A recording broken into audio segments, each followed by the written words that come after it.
In the near future, global warming has caused a huge rise in sea levels and wiped out coastal cities all over the world.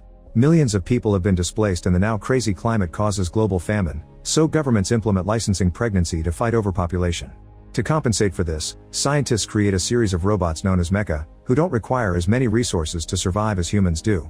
The inventor of these mechas is Professor Hobby, who takes a female mecha apart in a conference while he explains that robots are programmed to react to damage or pain and to remember to avoid the cause of damage like a human would.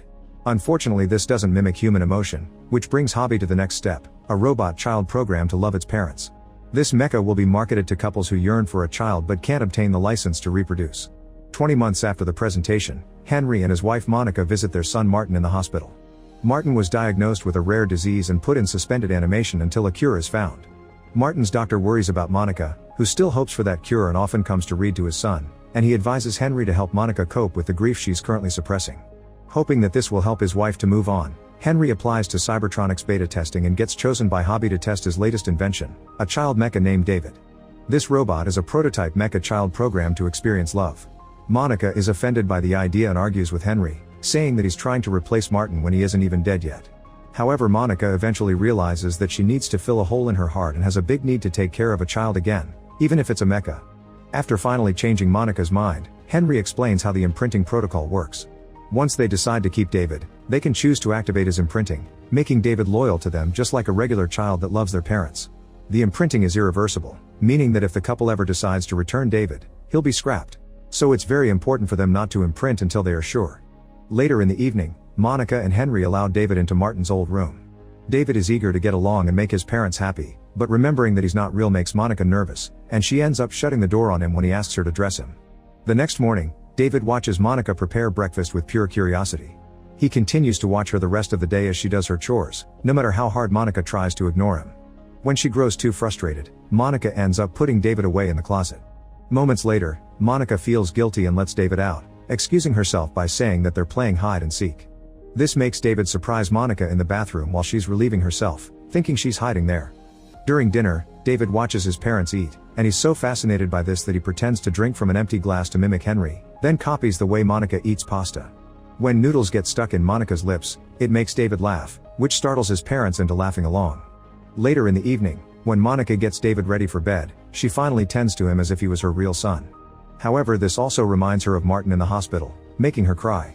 The next morning, Monica decides to initiate the imprinting protocol, coming to terms with the fact that she needs David to cope with Martin's situation. After she finishes saying the code that will trigger David's love, the boy's face softens up and for the first time he calls Monica mommy. This already makes Monica more attached to him, especially when he hugs her. One night, Monica is happily getting ready to attend an event with Henry. However, Henry worries about Monica's affection for David, reminding her that he's a mecha, but Monica sees David as a gift. When David comes to say goodbye, the parents smell something and realize that he has used up Monica's expensive perfume. To make matters worse, David asks Monica if she'll die someday. Monica confirms that she will, but she doesn't want David to be lonely, so Monica takes an old robotic bear named Teddy that used to be Martin's and gifts it to David so he can have company while they're away. Sometime later, David shows Monica that he can relay the audio from her telephone by turning himself into a speaker. The call comes from Henry, who can't hear Monica because of David's speaker mode. After lots of scolding, David finally hands her the phone, and Monica receives some big news. A few days later, Monica comes home together with Martin, who has woken up from his suspended sleep and has been cured of his rare disease. As the days pass, Martin treats David like a toy, asking him to break things for him and questioning how he was made as he pokes his face. When asked for the first thing he remembers, David draws a bird with feathers sticking out of the tail. One afternoon, Martin asks Monica to read Pinocchio to him and David, secretly hoping to taunt David with the story. However, David is fascinated by the idea of a puppet turning into a real boy. During lunch, Martin teases David into an eating contest. Monica and Henry panic, knowing that the act could break David, but the boys don't listen to their warnings and keep on eating. In the end, David stops as one side of his face droops, scaring everyone. Afterward, David is taken for repairs while Monica holds his hand. However, hearing him say it doesn't hurt makes her freak out. Seeing his mother worry about David so much makes Martin jealous, so when they go home, he tricks David into secretly cutting Monica's hair while she's asleep by telling him she'd love him for it. At first David refuses, but Martin manipulates him until he agrees. Then David goes into the parents' bedroom to cut Monica's hair with a pair of scissors, but at that moment, Monica turns and almost gets hurt by the blades. Henry wakes up when Monica screams and he shakes David angrily, demanding to know why he did it until Monica stops him. Some hair falls to the floor and is found by Teddy. Sometime later, while they're getting things ready for Martin's birthday party, Henry tries to convince Monica that David is no longer worth the risk, but Monica defends David by saying he's just a child making mistakes. During the party, Martin's friends taunt David, poking his synthetic skin and using a knife to test his lack of pain. This triggers David's defense programming, which makes him hide behind Martin because he's the only human he feels safe with. He also begins backing away, but he moves too far and accidentally drags Martin to the bottom of the pool. The adults quickly come to take Martin out of the water to give him CPR while David can only watch from the pool as he is left behind and alone. After this incident, Monica becomes wary of David, but she also finds the beautiful letters David writes for her, leaving her torn on how she feels about him. Finally, she decides she has no choice and tells David that they'll go on a trip with Teddy, and David is happy because he thinks he's spending the day with his mother. The next day, Monica cries while she drives to Cybertronics to have David destroyed. In the end, the guilt is so overwhelming that she changes her plan and drives the car into the woods, where David sets up a picnic mat without suspecting anything. Monica quickly stops him and finally tells him that she has to leave him for good. Devastated, David begs and apologizes for everything he'd done. He also wonders if he would be accepted back in the family if he became a real boy like Pinocchio. Monica doesn't give in to his pleas, and before leaving, she gives David some money and tells him not to be caught by anyone, especially Cybertronics. David latches to her and doesn't want to let her go, so Monica has to shove him away, surprising them both. Then she apologizes and drives away, leaving David to watch the car in the distance. Meanwhile, in Rouge City, a mecha named Joe is emotionally comforting his client before spending the night with her, which is his job. Afterward, Joe makes his way through town to meet his next client at a hotel. The owner asks Joe for his operating license badge as an anti-robot group known as Flesh Fair is hunting for stray mechas in town. Then Joe changes the color of his hair before going to his client's room. When he sits on the bed, he's shocked to find it wet with blood and his client turns out to be dead. At that moment, a man appears in the room, confirming he was the one who killed the woman. Joe realizes that he's been set up and immediately runs away to hide in an alley, where he uses a little blade to remove his operating license badge so he can't be traced. In the woods, David tells Teddy that he wants to find the blue fairy from Pinocchio so she'll turn him into a real boy. Suddenly, a garbage truck passes by to dump scrap parts, and tons of abandoned mechas show up to search through the trash in order to repair themselves. As David watches without believing what he's seeing, Joe shows up as well, and there is a moon-shaped aircraft coming after him.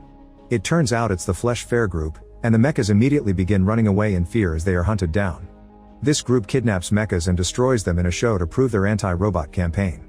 They use a scan on their aircraft to follow the mechas, but there's also a bunch of them appearing in the forest riding motorcycles that begin chasing the mechas through the woods, eventually entering a small town. These guys fire magnetic discs to trap the robots and a few mechas are sadly captured, but David and Teddy manage to follow a few mechas into an abandoned cottage and meet a nanny mecha, who offers to care for him. Unfortunately, the motorists still find the cottage and break down the wall to capture them all while the aircraft picks up Joe in a cage. In the struggle, David tries to hold on to Teddy, but he falls. At least a bunch of branches break his fall, so he quickly recovers and chases after the aircraft. Later at the Flesh Fair show, Teddy is picked up by employees and thrown into Lost and Found. In the stadium, the crowd cheers as old and abandoned mechas keep getting destroyed by being pushed inside cannons and shot out on fire. A terrified David holds onto Joe's hand, who's surprised by the touch. Meanwhile, Teddy manages to climb out of Lost and Found, and finds David in a cage. At that moment, a little girl picks up Teddy and sees David, thinking that he's a real boy. Then the girl approaches her father, who's one of the programmers of the show, and the man is disturbed to hear that a boy is among the mechas. Back at the cage, David learns from the other mechas that the humans are cutting them down to maintain superiority. Then the girl's father approaches David and uses a portable X-ray to make sure that David is a robot. The father is shocked and fascinated by David's advanced system, but the showrunner is not amused and an argument ensues while David watches the nanny mecha get doused in acid as part of a game. The showrunner insists on putting David on the show too, ignoring the programmer's explanations of how valuable David is. Then the showrunner takes David, and since he's holding on to Joe's hand for safety, both are dragged to the field and into the acid trap. As the showrunner presents David to the crowd, he also rants about how the mecha child insults the human population. However, the crowd turns silent because they aren't used to seeing children in the show and now they feel conflicted. Suddenly acid falls onto David's shoulders, making him scream and cry in fear. This convinces the crowd that David is a real child and they're so horrified that they turn on the showrunner, throwing things at him while the girl's dad orders the guards to free David and Joe right before the riot starts, allowing the duo to escape safely. In Hobby's office, there are various photos of David growing up, and it's revealed that he was designed after Hobby's late son. A team arrives to report that David was spotted at the Flesh Fair and they assure Hobby that the mecha is fine. Back in the woods, David and Teddy freeze when they suddenly see the moon, thinking that it's the Flesh Fair's aircraft. Just in case, they take a different route, and David shares with Joe his wish to find the blue fairy. Joe says that most women can be found in Rouge City, and they agree to head there together.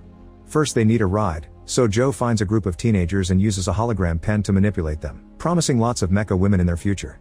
The boys give them a ride, and once they reach the city, Joe gives David a tour, teaching him about the flashing lights and the weirdly shaped buildings.